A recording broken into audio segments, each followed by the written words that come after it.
So this class will carry on from the previous topic जहाँ पे हमने छोड़ा था. We said that the topics coming in these lectures are pretty simpler. ये क्या roll number है इसका? जो ऑनलाइन है इसका रोल नंबर क्या है?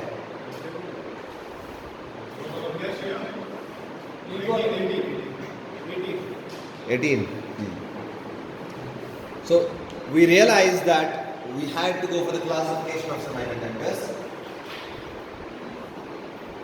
and I had given you brief assignment to make a basic classification of your own. Although I have also taken you through very quickly from this, but we know we broadly have two categories. One is intrinsic and second is extrinsic semiconductors.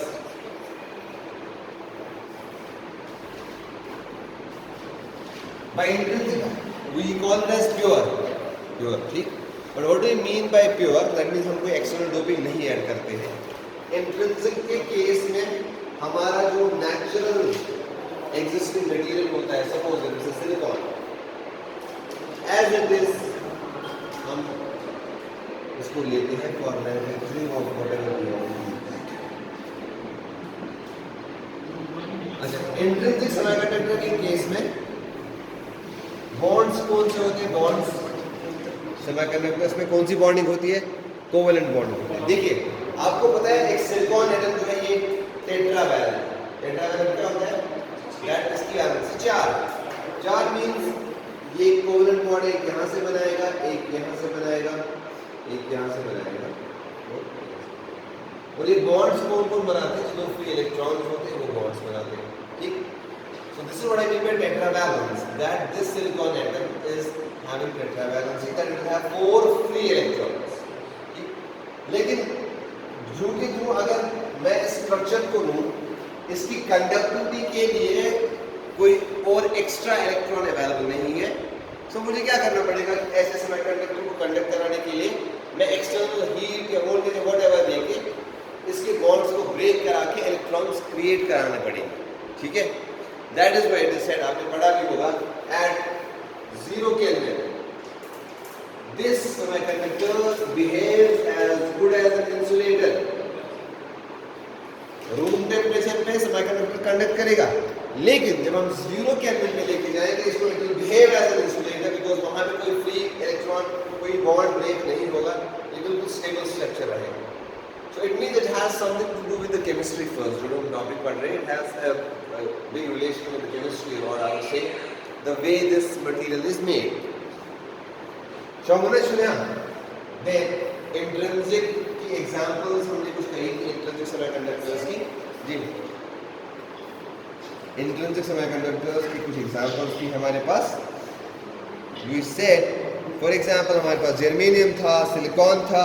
ये सारी किसकी examples थी? Intrinsic की.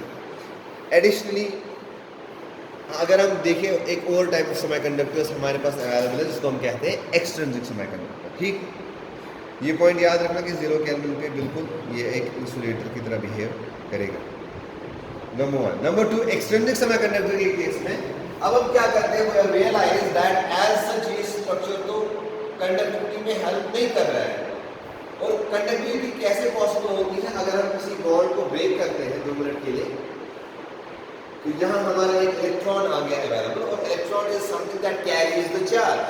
सो we realise it is the electron, और I would say the hole, और in general, and a particle is needed to increase the conductivity. So what we do is that we use something called as a dopant atom. We add this dopant atom to our pure semiconductor. Say if now this is silicon which had this tetravalency,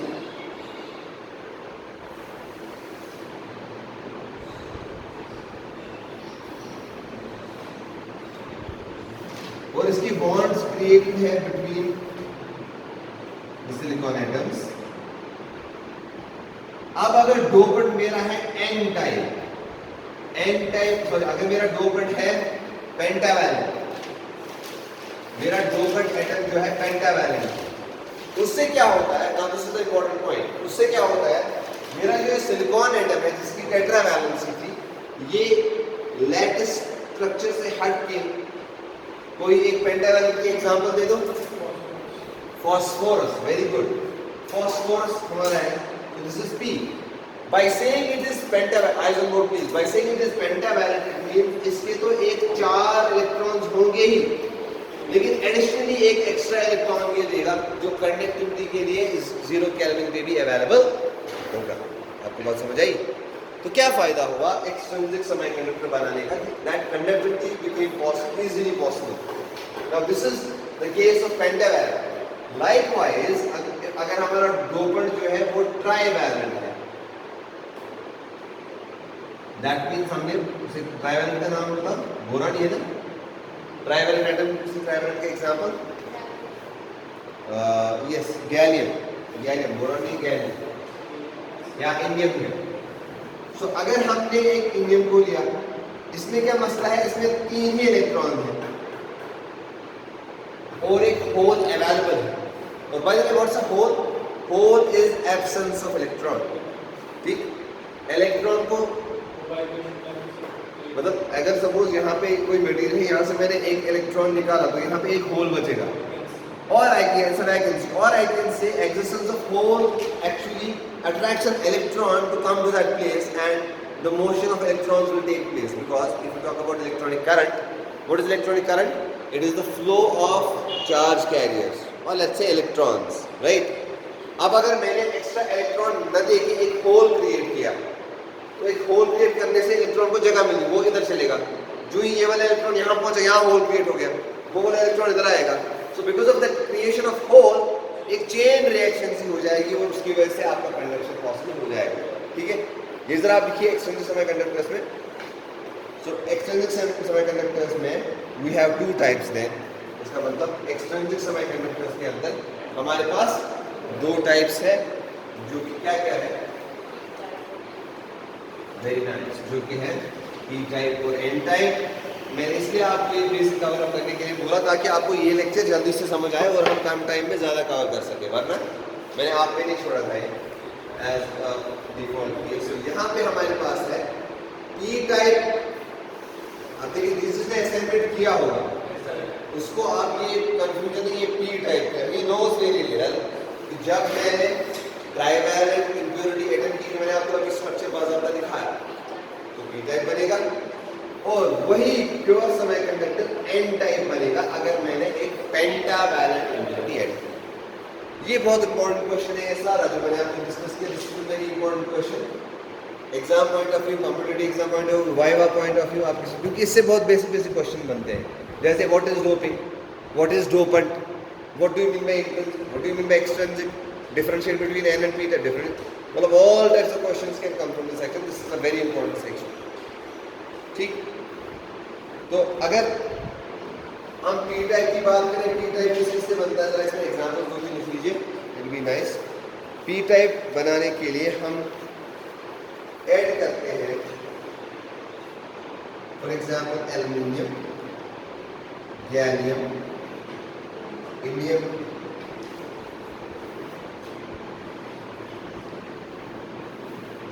और N type बनाने के लिए हम क्या add कर सकते हैं, आपका फॉस्फोरस, Sp इन बिस्मत वो सारी में,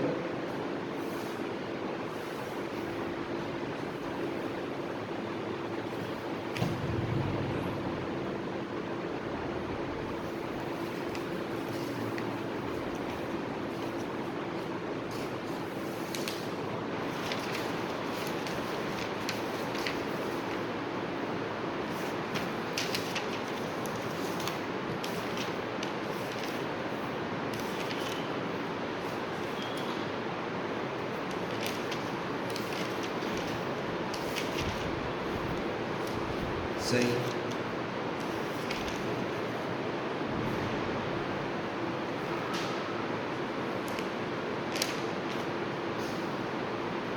अच्छा, ये तो हो गया एक पॉइंट, ये आपको जनरली आपके नोट्स वगैरह में मिला होगा, राइट। तो there is a term called as Ni, इसको जरा लिखिए, बेसिक डेफिनेशन या कुछ इस तरह से, Ni, basic definition, Ni, what is Ni bye the way? Ni is the intrinsic concentration. Ni is the intrinsic concentration. And इस पे आप एक लाइन इसमें ऐड कर देंगे, ज़्यादा नहीं. I leave this part two you because this is nothing, this is just Ni is intrinsic, जिस तरह होता है ना इंट्रिंसिक समय conductor, Ni is intrinsic concentration of charge carriers. कुछ नहीं है ये बेसिकली, अगर प्योर फॉर्म में आपका समय कंडक्टर है उस टाइम चार्ज कैरियर्स की डेंसिटी क्या है और वो कितने हैं वो बताता है आपका Ni. लेकिन आप इसमें एक फॉर्मल डेफिनेशन की लाइन ऐड कर देंगे, I mean this part two. अच्छा, इसे पर्सन समथिंग कॉल्ड एज, देखिए मैं अगर आपको बोलूं एन टाइप समय कंडक्टर, एन टाइप समय कंडक्टर पे हम क्या करते हैं, इम्प्योरिटी एंड कौन सी टाइप की, पेंटावैलेंट. पेंटावैलेंट क्या, आइजनबर्ग प्लीज. एन टाइप समय कंडक्टर बनाने के लिए हम पेंटावैलेंट इम्प्योरिटी ऐड करते हैं, दिस विल नो ना. लेकिन पेंटावैलेंट क्या करता है, एक इलेक्ट्रॉन देता है या एक इलेक्ट्रॉन लेता है, बोलो. पेंटावैलेंट क्या करता है, एक इलेक्ट्रॉन देता है मटेरियल को, उससे लेता है, एक्स्ट्रा देता है, या क्या हम कहेंगे कि वो डोनेट करता है ना, this will be the right term. So the concentration of the donor atom is given by Nd. एक और term Nd, the concentration of donor impurity atoms is given by Nd. इस पे भी आप एक लाइन अपनी एक फॉर्मल लाइन ऐड कर दीजिएगा. Donor concentration is given by Nd. ठीक है. अच्छा, पी टाइप समय कंडक्टर के केस में क्या होता है, क्या वो इलेक्ट्रॉन लेता है या देता है, लेता है, एक्सेप्ट करता है. सो उधर पे जो कंसंट्रेशन होती है एक्सेप्टर एटम्स की उसको हम कहेंगे Na. क्या कहेंगे, Na.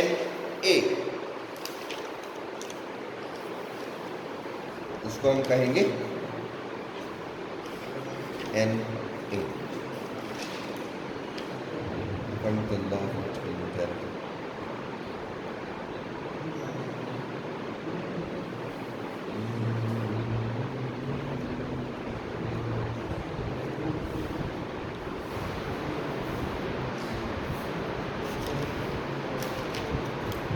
ओके, इसमें लिखिए according to the law of electrical neutrality. According to the law of electrical neutrality,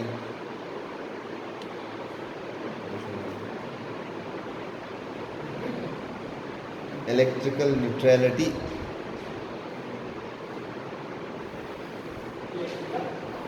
electrical neutrality, neutral, neutral सुना सा. ये बात याद रखिएगा, एक एन टाइप समय कंडक्टर हो, एक पी टाइप समय कंडक्टर हो या कोई और समय कंडक्टर, समय conductor is always electrically neutral, मतलब इसमें वो चार्ज बैलेंस मेंटेन होगा. तो वही मैंने कहा according to the law of electrical neutrality. Nutella शना सा butter, Nutella, so neutrality. According to the law of electrical neutrality, what we have is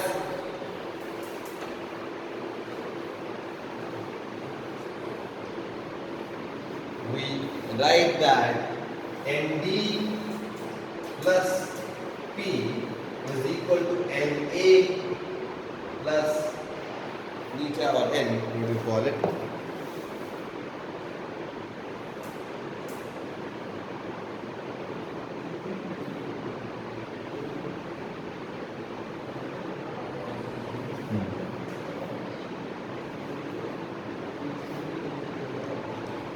So, for example, for a p-type semiconductor, अगर एक p-type semiconductor हमें बनाना है, अच्छा ये Nd क्या है आपको पता है, नंबर ऑफ डोनर एटम्स या P is the number of holes, Na is the number of acceptor atoms, और beta is basically the number of holes.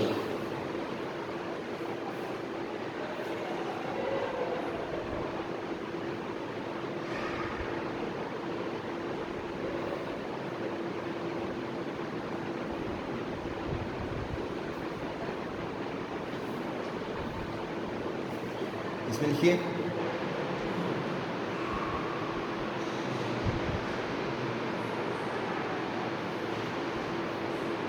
अगर एक पी टाइप समय कंडक्टर सेमीकंडक्टर है, पी टाइप सेमीकंडक्टर बनाने के लिए क्या मुझे उसको डोनर एटम्स देने हैं या एक्सेप्टर एटम्स देने हैं? पी टाइप सेमीकंडक्टर बनाने के लिए देखो Nd is number of donor atoms, Nd is the number of donor atoms, Na is the number of acceptor atoms, P is the number of holes, N will be number of electrons. ठीक है? N will be number of electrons. तो एक P type semiconductor बनाने के लिए मुझे उसको donor atom add करना है, एक्सेप्टर एटम ऐड करना है। पी टाइप बनाने के लिए एक्सेप्टर, इसका मतलब डोनर तो ऐड नहीं करना है। So what I will say for a p-type semiconductor, Nd is equal to 0. Therefore, above expression modifies as P is equal to Na plus N. Point number 1. ठीक है? Also, for p-type Sc, your P will be greater than Ni. What is Ni? Intrinsic concentration of it is basically concentration of charge carriers for a pure material. For a pure material, intrinsic charge concentration Ni होती है, मतलब जितने charge carriers, क्योंकि इसमें तो बहुत कम होंगे ना। अब सपोज मैंने इसको पी टाइप बनाया तो नंबर ऑफ होल्स ज़्यादा होंगे ना दैन चार्ज कैरियर्स, क्योंकि तभी वो पी टाइप बनेगा। तो मैं आपको ऐसे समझाता हूँ।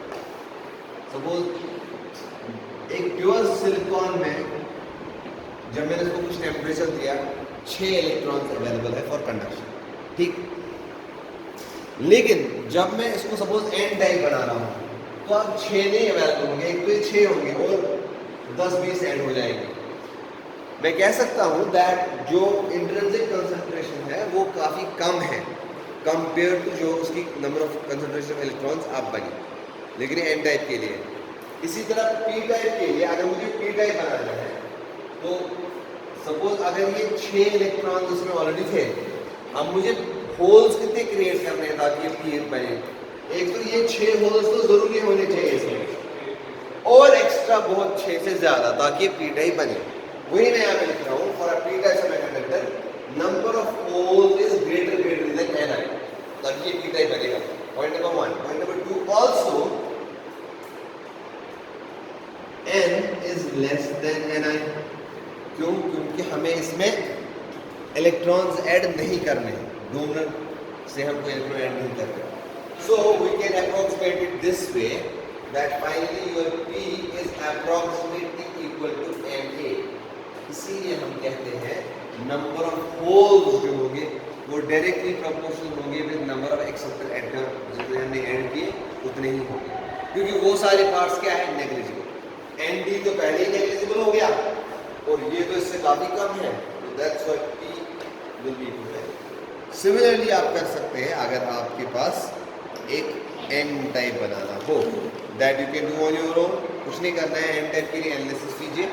N टाइप अगर होगा सेम इक्वेशन फिर से एग्जैक्टली N टाइप के लिए Na0 खत्म हो गया ये। फिर आप कहेंगे P छोटा है तो वो भी खत्म हो गया, ठीक है ना। Then you can do the rest.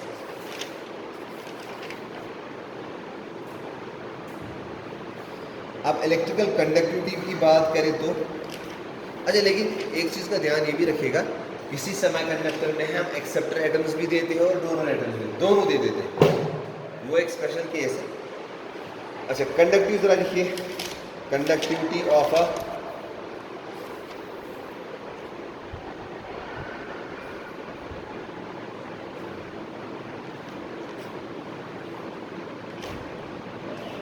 semiconductor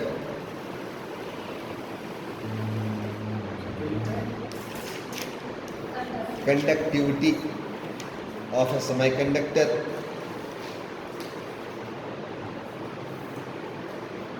is given by sigma.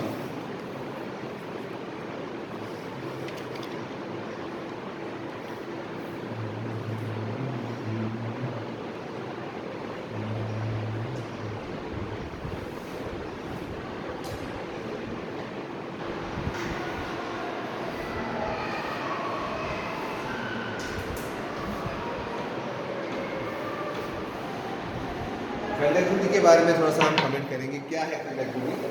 Conductivity of a semiconductor is given by sigma and अगर कोई जनरल सेमीकंडक्टर है जिसमें इलेक्ट्रॉन भी हो सकते हैं होल भी हो सकते हैं तो this will be equal to n q mu of n plus p। अब आपको पता है n क्या है, p क्या है, राइट? रादर ये n ही नीटा ही है, उसको मैंने कहा नीटा i और उसको हम कहते हैं नीटा सिग्मा। लेकिन तत्व में n i गिवन है, ठीक है? आपको लेकिन समझ आ रहा है डिफरेंस क्या है? n i और n में डिफरेंस क्या है? लाइकवाइज p तो सीधा एक डिफरेंट सिंबल है, p into q into mu p। ये एक स्टैंडर्ड एक्सप्रेशन रहेगा आपके लिए।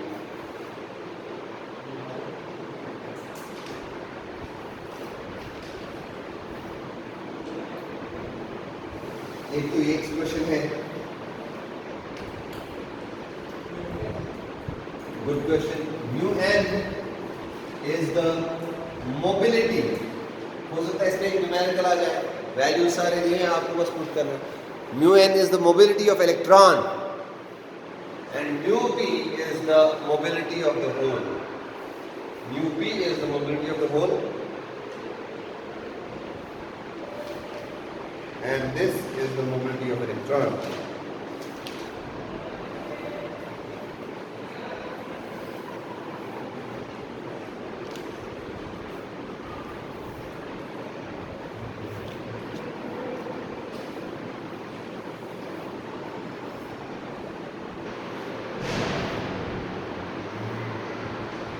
Now, if we consider sigma I, that is intrinsic conductivity।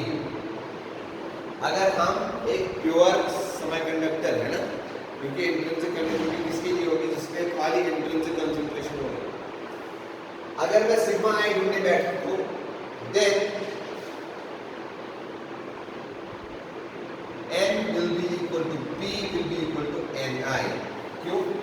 क्योंकि प्योर सेमीकंडक्टर में नंबर ऑफ इलेक्ट्रॉन्स और होल्स बराबर होंगे, सारे बॉन्ड्स होते हैं ना बराबर, एंड वो किसके बराबर होंगे? इंट्रिंसिक कंसंट्रेशन के बराबर, ni।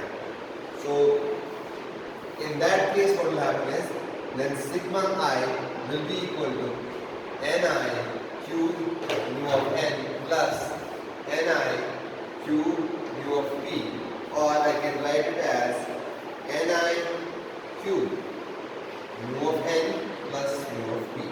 This is again one more important expression। आपको कुछ वैल्यूज दिए होंगे, आपको इंट्रिंसिक कंडक्टिविटी ढूंढनी होगी। अब कंडक्टिविटी ये है तो अगर आपको आप इंट्रिंसिक रेजिस्टिविटी ढूंढनी है, कुछ नहीं करना है, रो ऑफ i is equal to 1 by sigma I। इसका वैल्यू पुट कर दीजिए, सिग्मा का हो गया। हाँ, Q भी निकला ना common. Q is basically charge of electron। Q is charge of electron।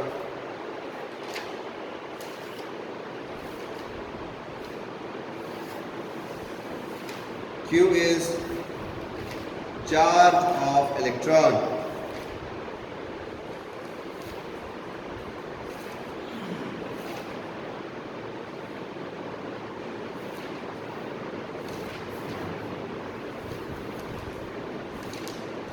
आपको पता है एक सेमीकंडक्टर के लिए अगर हमने सपोज एक कॉपर वायर है, अगर हम इसका टेम्परेचर बढ़ाते हैं तो कंडक्टिविटी बढ़ेगी कि कम होगी?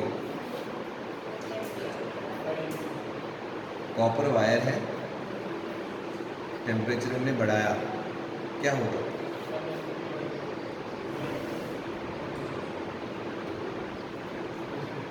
ये एक डिफरेंस है एक कंडक्टर और सेमीकंडक्टर में। क्या होता है जब आप एक कंडक्टर के लिए अगर आप टेम्परेचर बढ़ाते हो, इसकी रेजिस्टेंस बढ़ती है basically.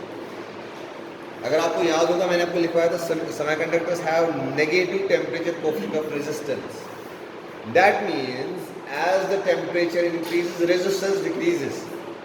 now when I say something has a positive temperature coefficient, उसका मतलब है अगर हम टेम्परेचर बढ़ाते हैं वो चीज़ भी बढ़ेगी।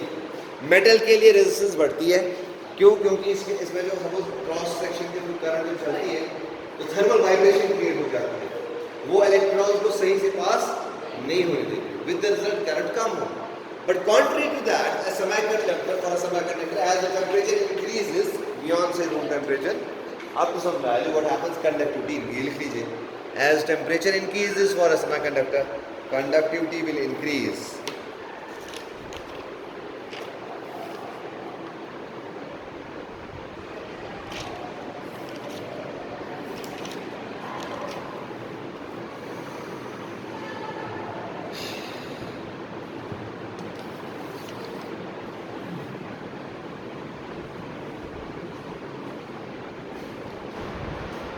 इसमें आप लिखिए नेक्स्ट. अब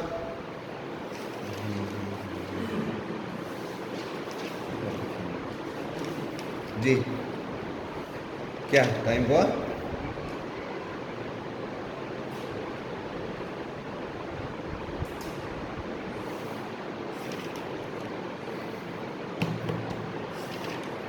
ठीक,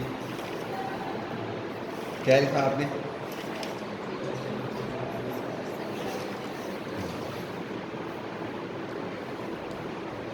minutes it has been in class. Okay. इसमें आप एक और हेडिंग लिखिए, hall effect. Hall effect.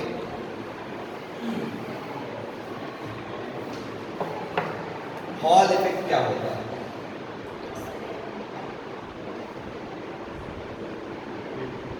Hall effect एक ऐसा फिनोमेना है, सपोज हमारे पास कोई सेमीकंडक्टर मटेरियल है.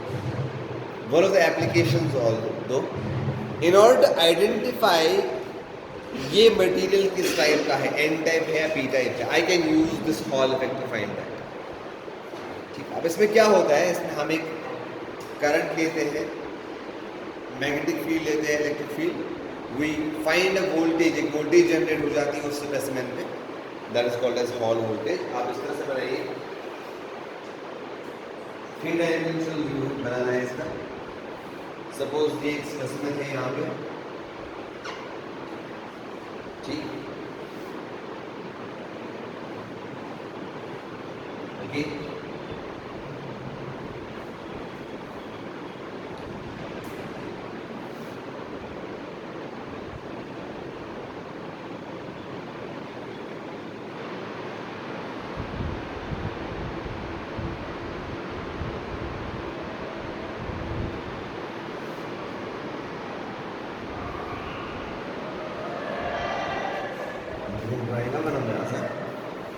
डॉटेड लाइन को क्या बोलते हैं? ये बोलते हैं हिडन सरफेस. नहीं बोलते इसको, जो डॉटेड लाइन को क्या बोलते हैं?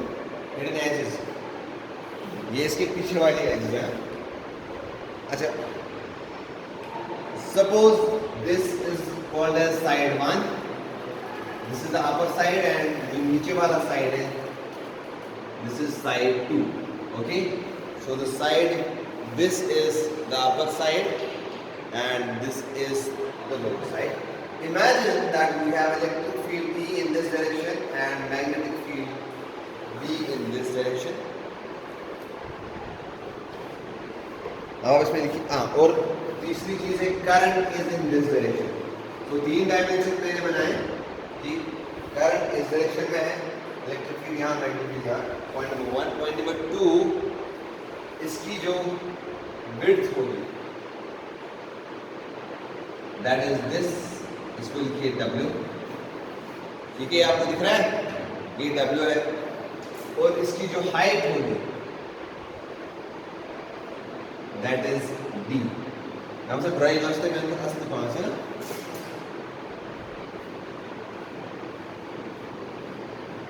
आप देखिए इसमें done with the diagram.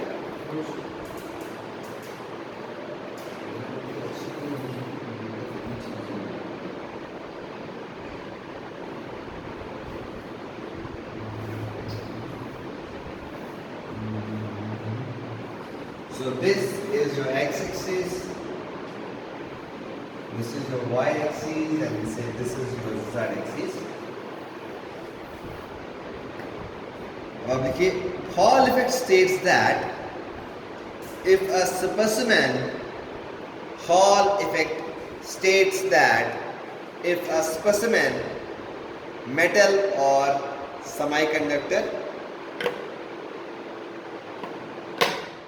carrying a current I, Hall effect states that if a specimen, bracket में लिखिए मेट बनाऊं चुका कि लिखा चुका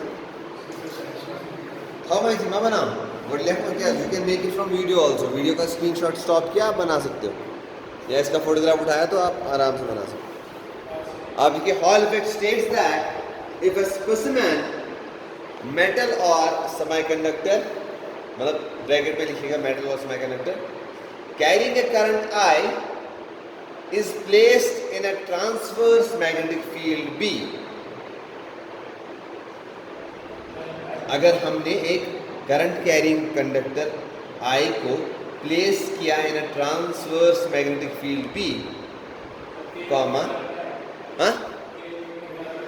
carrying a current I is placed in transverse magnetic field B is placed in transverse magnetic field B, comma, an electric field intensity E,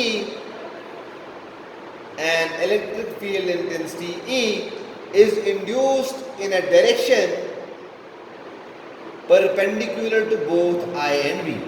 I will repeat.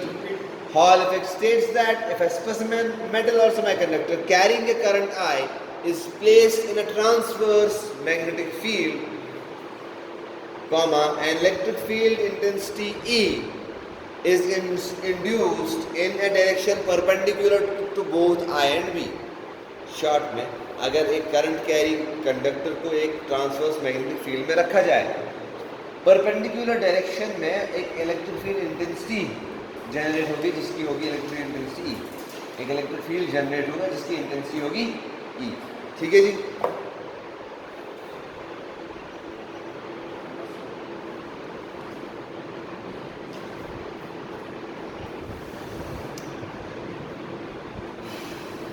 The specimen must be square type or rectangular type. लेकिन जो specimen होना चाहिए ये या तो square होना चाहिए या क्या होना चाहिए rectangular. Where W is the width of the specimen, D is the thickness or height. Where W is the width of the specimen and D is the thickness, comma height, comma space between bottom and top surface, where D is the height or you can say spacing between the bottom and the top surfaces. मतलब D एक ऐसी distance है जिससे bottom और top surface जो है separated. The bottom and the top surface are separated by a distance D. Okay.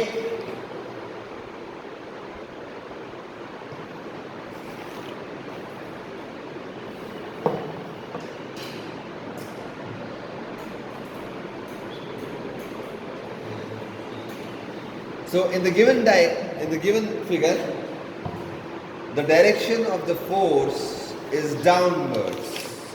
In the given specimen, अगर मैंने फील्ड, इलेक्ट्रिक फील्ड और करंट की डायरेक्शन ये बनाई,